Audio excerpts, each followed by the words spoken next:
यासाठी मित्रांनो ladkibhin.gov.in या अधिकृत वेबसाईटवरती या आणि वेबसाईटवर आल्यानंतर बघा या ठिकाणी लिंक आहे, त्या लिंकवर तुम्हाला क्लिक करायचं आहे। आता मी या ठिकाणी क्लिक करतो आणि क्लिक केल्यानंतर या ठिकाणी तुमच्या समोर असे पोर्टल येणार आहे। पोर्टल आल्यानंतर यामध्ये जास्त काही बाबी बघायच्या नाहीत। सर्वात आधी लाभार्थी आधार क्रमांक या ठिकाणी ज्या लाडक्या बहिणीची ई-केवायसी करायची आहे तिचा स्वतःचा 12 अंकी आधार नंबर तुम्हाला टाकायचा आहे।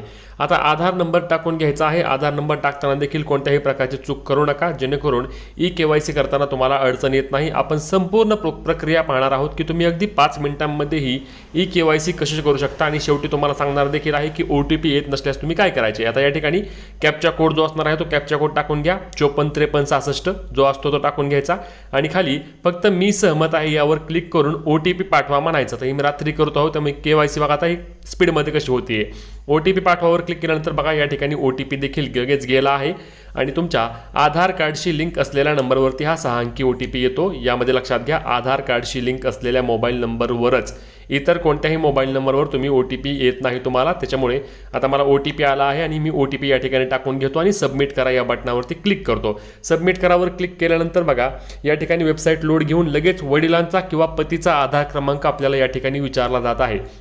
आता यामध्ये तुमच्या आधार कार्डवर ज्यांचं नाव आहे, आधार कार्डवर तुमच्या पतीचं नाव असेल तर तुम्ही या ठिकाणी पतीचा आधार नंबर टाका। आधार कार्डवर तुमच्या वडिलांचं नाव असेल तर तुम्ही या ठिकाणी वडिलांचा आधार कार्ड नंबर टाका। आईचा, भावाचा किंवा इतर कोणाचाही आधार क्रमांक या ठिकाणी टाकू नका, नाहीतर तुमची ई-केवायसी प्रक्रिया होत नाही। त्याच्यामुळे ही बाब आधी लक्षात घ्या। त्यानंतर परत हा जो कॅप्चा आहे 261510 तो कॅप्चा या ठिकाणी टाकायचा आहे आणि सेम प्रोसेस पुन्हा एकदा मी सहमत आहे करून आधार प्रमाणीकरण यांचं देखील करून घ्यायचं आहे। पुन्हा एकदा मी OTP पाठवावरती क्लिक करतो आणि OTP पाठवावर क्लिक केल्यानंतर बघा आता तुमच्या वडिलांचा किंवा पतीचा ज्याचा तुम्ही आधार नंबर टाकला आहे त्यांच्या आधार कार्डशी लिंक असलेल्या मोबाईल नंबरवर OTP जातो आणि तो देखील एक 6 अंकी OTP असतो। तो OTP या ठिकाणी तुम्ही आता टाकून घ्यायचा आहे। आता मी बघा OTP आलेला टाकून घेतो आणि OTP टाकून मी सबमिट करा या बटनावरती क्लिक करतो। आता सबमिट करा या बटनावरती क्लिक केल्यानंतर पुढे आपल्याला महत्त्वाची जी माहिती आहे ती भरायची आहे। ती देखील कशी भरणार, योग्य आणि अचूक मी तुम्हाला या ठिकाणी सांगत आहे। आता यामध्ये तुम्हाला दिसेल की ऑटोमॅटिकच या वेबसाईटने वडिलांचे किंवा पतीचे नाव घेतले असेल, आपल्याला टाकायची गरज पडत नाही। जे काही तुमच्या वडिलांचे किंवा पतीचे नाव असते ते ऑटोमॅटिक या ठिकाणी दिसते। नंतर तुम्हाला जात निवडायची आहे। जातमध्ये बघून घ्या तुम्ही, अनुसूचित जाती आहे, जमाती आहे, इतर मागास प्रवर्ग आहे का, विमुक्त जाती आहे का, भटक्या जाती आहे का, विशेष मागास आहे का, सर्वसामान्य आहे।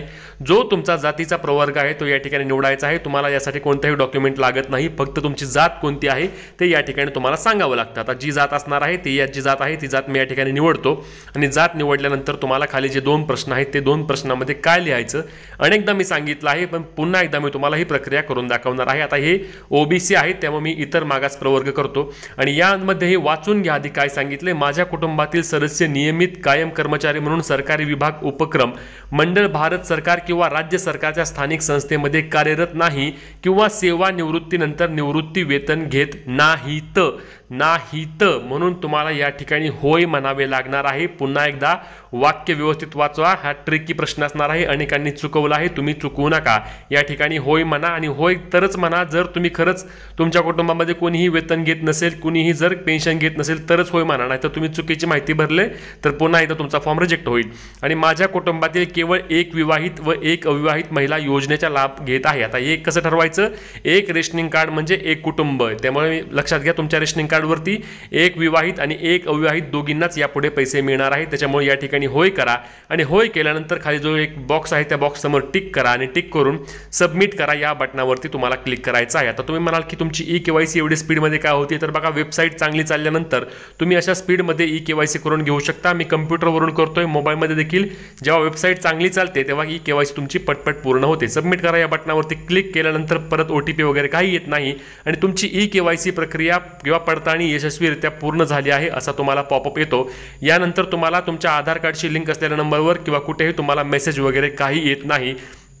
हा पॉपअप आला म्हणजे तुमची ई-केवायसी पूर्ण झाली आहे आणि तुम्हाला जर तपासायचं असेल तुमची ई-केवायसी पूर्ण झाली आहे का नाही, तर यासाठी तुम्हाला काय करायचं तर लक्षात घ्या, तुम्हाला लाभार्थी आधार क्रमांकावर आता या ठिकाणी मी क्लिक करतो आणि लाभार्थी आधार क्रमांकावर पुन्हा एकदा तो आधार क्रमांक टाका आणि कॅप्चा कोड खाली टाका आणि जर तुम्ही OTP पाठवा या बटनावरती क्लिक केलं तर आधी ते सांगेल की यांची ई-केवायसी आधीच पूर्ण झाली आहे या आधार नंबरचे। बघा मी आता ठिकाणी हे करतो, बघा आता काय येते, हे बघा, या आधार क्रमांकाची KYC पूर्ण झालेली आहे. तर हीच प्रक्रिया असणार आहे, वेगळं काही नाही. आता याच्या व्यतिरिक्त तुमचे कोणतेही प्रश्न असल्यास कमेंटमध्ये नक्की विचारा. व्हिडिओ शेअर, फॉलो आणि सबस्क्राईब करायला विसरू नका. जय महाराष्ट्र.